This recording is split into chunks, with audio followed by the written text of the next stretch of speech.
안녕하세요. 삼성전자 반도체 연구소의 한진우입니다. 오늘 제가 이 자리에서 여러분과 나누고 싶은 이야기는 우주를 향한 도전이 어떻게 우리 일상을 바꿔왔는지, 그리고 그 변화의 중심에 서 있는 반도체가 앞으로 어떤 미래를 그려나갈지에 대한 이야기입니다. 저는 오늘 그 화두를 결핍이라는 단어로 시작해보려 합니다. 본격적인 이야기에 앞서 이 화면을 한번 봐주시기 바랍니다. 여기에 정수기, 무선 정수기도 있고요. 블루투스 헤드셋 같은 가전 제품도 있고, 메모리 폼 베개, 디지털 엑스레이 장비도 있습니다. 우리 집 거실이나 병원에서 흔히 볼 수 있는 평범한 물건들입니다. 그런데 이 제품들에는 아주 특별한 공통점이 하나 있는데 무엇인지 상상이 가시나요? 전혀 상관없이 보이는 이 물건들의 공통점은 이 물건들의 첫 개발의 시작이 우주에서의 처절한 결핍을 해결하기 위해 탄생했다는 점입니다. 이런 기술들이 시간이 지나 지상으로 내려와 우리의 삶을 풍요롭게 만든 사례들입니다. 조금 더 구체적으로 몇 가지 흥미로운 예를 들어보겠습니다. 우주정거장에 가면 마실 물이 절대적으로 부족합니다. 그래서 우주 비행사의 땀이나 심지어는 소변까지 정수를 해서 다시 마셔야 했습니다. 이때 개발된 고도의 기술인 역삼투압 기술, 이 기술이 바로 지금 우리 주방에 있는 정수기의 뿌리가 되었습니다. 그리고 두 번째, 아폴로 계획 당시 임무 중에 하나가 달 표면에 암석을 채취해야 되는 것이 있었는데 달에는 전기를 꽂을 콘센트가 없을 것입니다.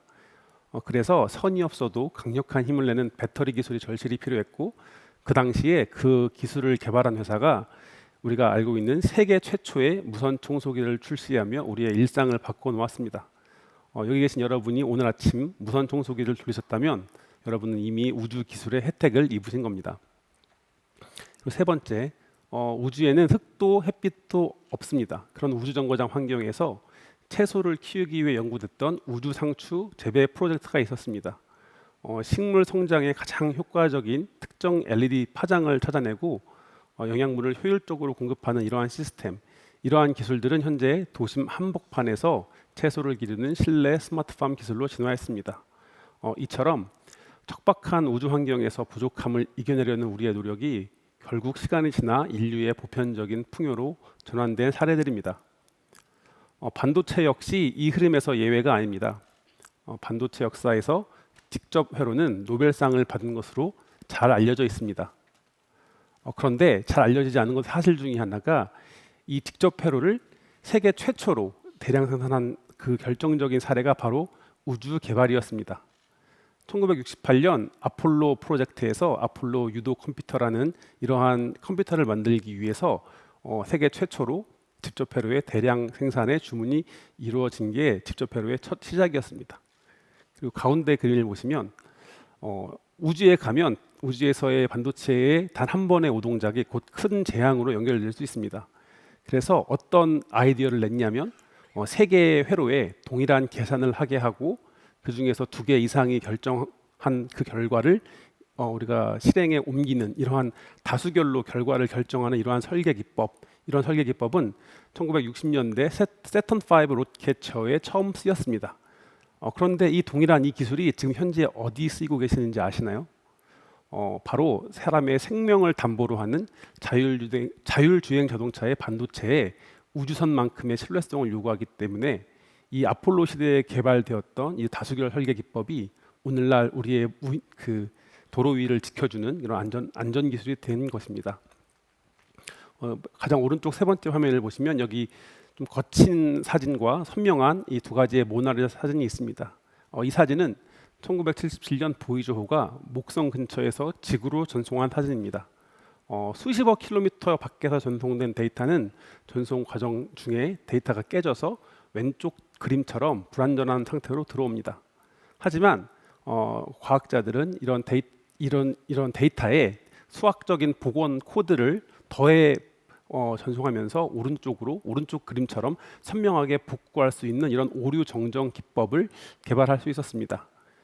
이 왼쪽에 노이즈 섞인 사진은 우주의 가혹함, 오른쪽에 선명한 사진은 그 가혹함을 극복하는 인간의 승리를 보여주는 것 같습니다. 그런데 이 오류 정정 코딩 이런 기술들은 지금 현재 우리 주머니 속에 있는 스마트폰 그리고 데이터 센터에 사용되고 있는 D램, 플래시 메모리의 데이터 무결성을 보장하는 데 그대로 사용되고 있습니다. 그렇다면 우리가 쓰는 일상 반도체와 우주용 반도체는 무엇이 다를까요? 지상의 반도체는 성능, 전력, 면적, 원가라는 이 네 가지 요소가 중요합니다. 제가 이 그림에 이 네 가지 요소 앞글자를 따서 PPAC를 모빌에 달아보았는데요. 이 모빌에 달아놓은 의미가 뭐냐면 하나를 최적화하면 다른 사 가지가 무너진다라는, 즉 PPAC는 서로 상호 균형을 잡는 게 어렵다라는 뜻입니다. 그런데 이를 가능하게 하는 마법과 같은 방법이 하나 있는데 그것은 바로 소자를 작게 만드는 미세화입니다. 그래서 일상 반도체에서는 미세화가 가장 중요하고요.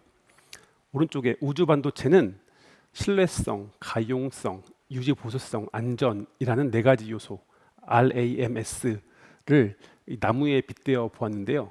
그 의미는 가용성, 유지 보수성, 안전성, 이것은 나무의 잎과 열매에 배치를 해봤고, 신뢰성은 뿌리에 배치를 해봤습니다. 그 의미는 신뢰성이 이 모든 나머지 세 가지의 그 근간이 된다는 의미입니다. 왜냐하면 우주에서는 수리가 불가능하기 때문에 성능보다도 오랜 시간 우주에서 아무런 사고 없이 버틴 그러한 경험들을 가장 큰 훈장으로 쳐줍니다. 그 차이를 단적으로 보여주는 예가 바로 CPU의 성능인데요. 우리가 지금 우리 주머니 휴대폰의 그 성능은 수십 개의 코어가 3GHz 이상의 속도로 돌아가고 있습니다. 수조 번의 연산을 눈 깜짝할 사이에 처리하는 그런 성능입니다. 그런데 현재 우주에서 가장 신뢰받고 있는 CPU 중 하나인 라드 750이라는 프로세서의 속도는 약 200MHz에 불과합니다. 단순 계산을 해보면 지상의 프로세서보다 약 150배 느리고, 세대로 따지면 우리가 20년 전에 쓰던 그런 PC 수준의 사양입니다. 왜 이렇게 느린 구식 모델을 쓸까요? 아무리 성능이 좋아도 우주 방사선에 의해 단 1초 만에 멈춰버리는 최신 칩보다 방사선에 폭격이 있어도 그 한 번의 오동작도 없음을 증명해낸 그 경험이 어떠한 가치보다 귀하기 때문입니다. 우주에서의 반도체 신뢰성을 위협하는 가장 무섭고 강력한 적은 바로 눈에 보이지 않는 방사선인데요. 이 보이지 않는 습격이 얼마나 치명적인지 간단한 전구 회로를 통해 상상해 보겠습니다. 여기 앞에는 에너지를 공급하는 배터리, 그리고 빛을 내는 전구가 있고요. 그 사이에 전류를 흐르게 하거나 끊어주는 반도체의 스위치인 트랜지스터가 연결되어 있습니다. 정상적인 상황에서는 철저히 이 회로가 우리의 명령에 따릅니다. 그러니까 전압이라는 전기 신호를 이 스위치에 딱 주는 순간 전구는 불이 들어오고, 신호를 끊는 즉시 불이 꺼지게 됩니다. 오른쪽에 있는 그림을 보시면 우주 공간에서 엄청난 속도의 방사선이 이 반도체를 가로지르면 이 작은 우리가 회로를 켜라라는 명령이 내린 적이 없는데 방사선 입자가 반도체 내부에 있는 실리콘 입자들을 때리면서 수많은 자유전자들을 순식간에 만들어내고, 이런 전자들이 갑자기 흐르면서 스위치를 강제로 연결해 버리는 상황이 발생할 수 있습니다. 결국 전구는 우리가 원치 않는 타이밍에 제멋대로 깜빡일 수 있습니다. 이게 단순한 전등이 아니라 우주선의 방향을 트는 엔진의 점화 장치이거나 중요한 궤도 정보를 담고 있는 메모리라면 어떻게 될까요? 찰나의 오동작이지만 이 유령 같은 스위치 동작이 수조 원짜리 프로젝트를 순식간에 마비시킬 수 있습니다. 치명적인 재앙으로도 연결될 수 있다는 뜻이죠. 방사선에 의해 반도체가 제멋대로 켜지는 이유를 조금 더 깊게 들여다보겠습니다. 먼저 이 우주 방사선의 정체부터 파악해 볼 건데요. 우주 방사선은 크게 두 가지 얼굴을 가지고 있습니다. 하나는 우리 눈에 보이는 빛과 비슷한데 훨씬 강력한 에너지를 가진 파동성 방사선입니다. 우리 병원에서 쓰는 X선이나 암 치료할 때 쓰는 감마선, 여기에 해당되는 거고요. 다른 하나는 원자의 핵을 구성하는 양성자, 중성자, 전자, 이런 것들이 엄청난 속도로 날아오는 입자성 방사선입니다. 이 두 가지의 종류는 다 다른데 본질은 단 하나입니다. 바로 엄청난 에너지를 품고 있고 이동한다는 점입니다. 이 에너지가 반도체 물질인 실리콘 배열을 통과할 때 마치 작은 총알이 지나가거나 큰 폭탄이 떨어진 것 같은 이러한 사건들이 발생합니다. 방사선이 실리콘 물질을 지나가면 원자에 붙어 있던 전자들이 그 충격을 이기지 못하고 튕겨나가는데, 원래 이런 전자들은 원자에 속해 있어야 되는데 자유롭게 되어서 원자 사이사이를 자유롭게 마음대로 돌아다닐 수 있는 자유전자가 된 것이죠. 이렇게 갑자기 생겨난 자유전자들이 마치 홍수난 것처럼 한꺼번에 흐르게 되면 반도체의 스위치는 이 앞장에서 설명해 드린 것처럼 우리가 신호를 주지 않았는데도 전류가 흐르고 켜지고 하는 착각을 일으키며 짧은 순간적으로 오동작을 일으키게 됩니다. 입작성 방사선은요, 실리콘의 원자 핵과 직접 충돌할 때 더 큰 일이 일어날 수 있습니다. 마치 정지해 있던 당구공을 큐대로 세게 쳤을 때 튕겨나가는 것처럼 제자리에 잘 있던 원자가 자기 위치에서 완전히 이탈해 버릴 수 있습니다. 반도체는 이런 원자들이 아주 규칙적으로 배열되어 있어야 제 성능을 내는데, 이렇게 자리를 이탈한 원자들이 하나씩 둘씩 늘어나게 되면 마치 반도체 고속도로에 커다란 구멍이 뚫리는 것처럼 불량이 일어나게 됩니다. 결국 시간이 지나면 지날수록 이러한 반도체는 원래 의도했던 동작을 하지 못하고 서서히 하지만 확실하게 고장으로 치닫게 되는 것입니다. 이렇게 무서운 방사선에 대한 영향성을 어떻게 하면 최소화할 수 있을지 직관적으로 이해하기 위해서 이렇게 캔타워 쓰러뜨리기 게임을 한번 떠올려 보겠습니다. 이 그림에서 날아오는 모래주머니는 방사선이고요, 쌓여있는 캔타워 전체는 반도체 소자입니다. 그리고 캔 하나하나는 실리콘 원자라고 생각해 보시면 됩니다. 오른쪽처럼 캔이 많고 빽빽하게 있을 때와 왼쪽처럼 캔이 몇 개 없을 때 어느 쪽이 모래주머니에 맞을 확률이 더 클까요? 당연히 캔이 많으면 많을수록 위험이 더 크고 적을수록 안전할 것입니다. 여기서 우리는 중요한 단서를 하나 찾을 수 있는데, 트랜지스터를 작게 만들면 방사선에 맞을 확률이 낮아지겠구나 라는 사실입니다. 앞서 우주 기술에서 가장 좋은 기술은 빠른 기술이 아니라 가장 잘 살아남는 기술이라고 설명했는데, 지금 우리가 얘기하고 있는 뉴스페이스 시대적 요구는 잘 살아남기도 해야 되고 동시에 빠른 기술이기도 해야 됩니다. 이 시점에서 아주 흥미로운 사실을 발견할 수 있는데요, 우리가 성능을 높이기 위해서 아까 전에 PPAC 말씀드렸을 때 미세화가 중요하다고 했는데, 그러한 성능을 높이기 위한 미세화가 극한으로 이루어지면 동시에 방사선의 내성을 키우는 최고의 보약이 되는 셈입니다. 여기 이 장표에 그 숫자를 좀 적어봤는데, 이 숫자의 의미는 그 트랜지스터를 구성하는 실리콘 원자의 개수입니다. 과거 평면형 구조에서는 실리콘 원자가 1000만 개 정도 수준이 필요했다면, 지금 현재 가장 최고 성능을 내고 있는 미세소다인 게이트 올 어라운드 구조, 이 오른쪽 아래에 있는 그 그림인데요, 이 구조는 트랜지스터를 구성하는 실리콘 원자의 개수가 10,000개 수준으로 줄어듭니다. 이 원자의 개수가 거의 1000분의 1로 작아졌으니까 방사선의 내성도 그만큼 비약적으로 좋아질 수 있습니다. 그런데 이 게이트 올 어라운드 이런 구조, 이 구조 기술력은 대한민국이 단연 세계 최고입니다. 여기서 우리가 뉴스페이스 시대의 주도권을 잡을 수 있는 결정적인 기회로 볼 수 있다는 의미입니다. 여기에 또 하나의 기회 요인이 따르는데, 최근 반도체 시장을 이끄는 반도체는 단연 AI 반도체입니다. 그런데 이 AI 반도체는 동작 에러에 대해서 조금은 너그럽습니다. 예전에 금융 거래나 무슨 개인 정보 이러한 정보들은 결정적 계산을 해야 되고 계산 결과가 100% 완벽해야 되고 절대 틀리면 안 됩니다. 하지만 최근에 AI 연산은 조금 다릅니다. 예를 들어 사진 속 개와 고양이를 구별하는 AI 연산의 결과는 확률에 따릅니다. 마치 강아지의 1 확률이 99%인지 98%인지 이 결과는 결과에 큰 지장을 주진 않습니다. 즉 반도체를 바라보는 게임의 법칙이 달라졌다라는 뜻입니다. 이 에러 수용성이 조금 높은 예를 조금 더 들어보겠는데요, 예를 들어 유튜브나 넷플릭스 가면 영상 추천이 있는데, 그 영상 추천이 약간 틀려도 서비스에는 문제가 없습니다. 그리고 생성형 AI가 문장을 약간 어색하게 만들거나 이미지를 조금 다르게 그려도 얼마든지 수용이 가능합니다. 그리고 AI를 이용한 스팸 필터, 스팸 메일 필터링도 예를 들어 99%의 스팸을 걸러내고 1%를 놓치더라도 그 응용에 치명적이지는 않습니다. 그래서 이러한 AI 시대에 게임의 법칙이 달라진 것 덕분에 우주 데이터 센터 전략을 새로운 기회로 여겨볼 수 있습니다.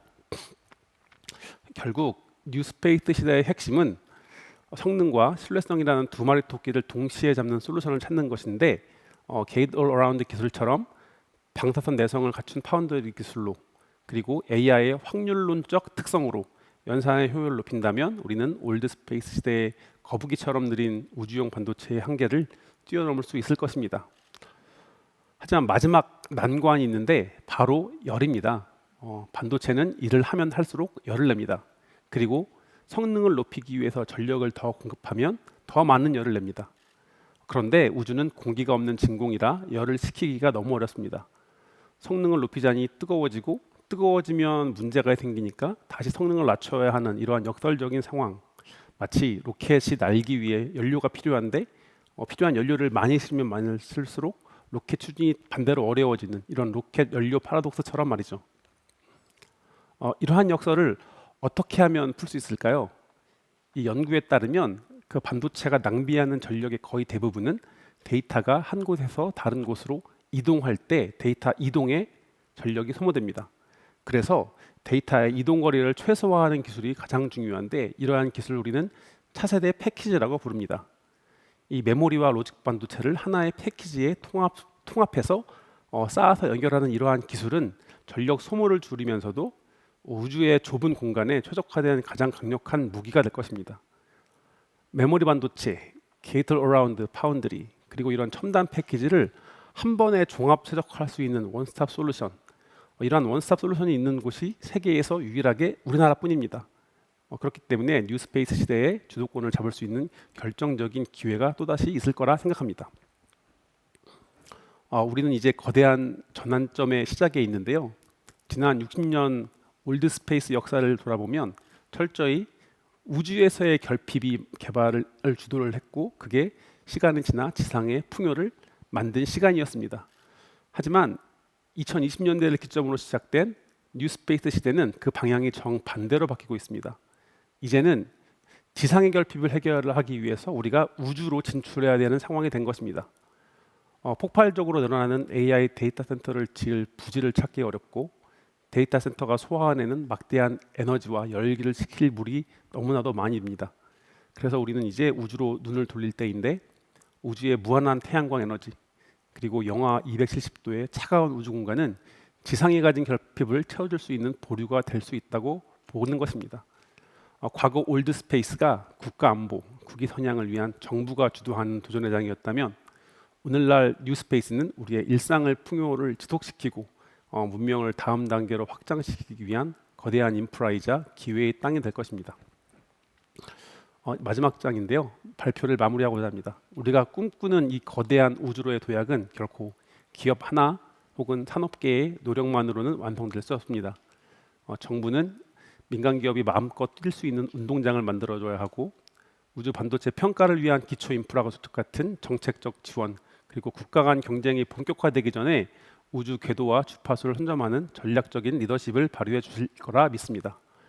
대학은 시대를 이끌어갈 창의적인 인재를 양성하고 기초 연구의 뿌리를 단단히 내려줘야 합니다. 마지막으로 기업은 세계 시장 변화에 민감하게 대응하면서도 초격차 기술 개발에 경쟁도 해야 되지만 동시에 생태계의 협력을 주도해야 합니다. 이러한 세 개의 축, 대학의 기초 연구, 정부의 정책적인 지원, 그리고 산업계의 기술 개발이 선순환의 톱니바퀴처럼 맞불려 돌아갈 때 우리나라는 진정한 우주 반도체 강국으로 도약할 수 있을 것입니다. 그리고 이 거대한 톱니바퀴를 힘차게 돌리는 근본적인 원동력은 무엇보다도 과감하고 지속적인 투자가 될 것입니다. 우리 미래 세대들을 위한 이 가슴 벅찬 도전에 많은 관심과 응원을 부탁드립니다. 감사합니다.